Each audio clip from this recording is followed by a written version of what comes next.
ఇప్పుడు అఖండ 3, 4, 5 ఎన్ని వచ్చినా సరే ప్రతి ఒక్క ఎక్స్పెక్టేషన్ కూడా రీచ్ చేసేటట్టు బోయపాటి గారు డైరెక్షన్ అనేది చేశారు.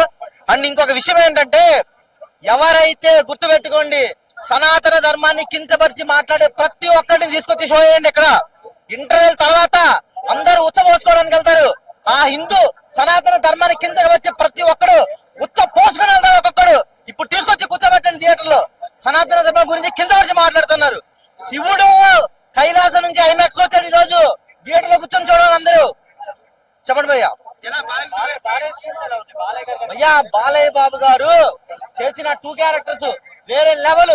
అసలు ఆ గోరీ క్యారెక్టర్ లో ఉన్నారు భయ్యా. శూలాలు వేసి తిప్పుతుంటే ఆల్రెడీ మనం ట్రైలర్ లో టీజర్ లో చూసాము. అది తలగాయ అనుకున్నావా, కొబ్బరిగా అనుకున్నావా బాలయ్య? ఆ తిప్పుడు ఏంది, ఆ కొట్టుడు ఏంది? అబ్బా అబ్బా అబ్బా అబ్బా అబ్బా. ఆఫ్టర్ లాంగ్ టైం ఒక బాహుబలి, ఒక త్రిపులాల తర్వాత అఖండ తాండవం థియేటర్ లో రచ్చ రచ్చ చేసింది. బాలకృష్ణ ఫ్యాన్స్ కాదు, ఈ రోజు రజనీకాంత్ సార్ బర్త్డే పుట్టినరోజు.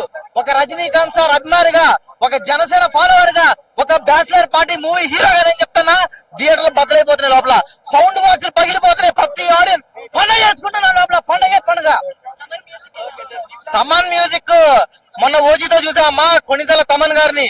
ఈ రోజు నందమూరి తమన్ విధ్వంసం సృష్టిస్తున్న లోపల. నెట్ఫ్లిక్స్ కి ఆయన మ్యూజిక్ ఏంది భయ్యా?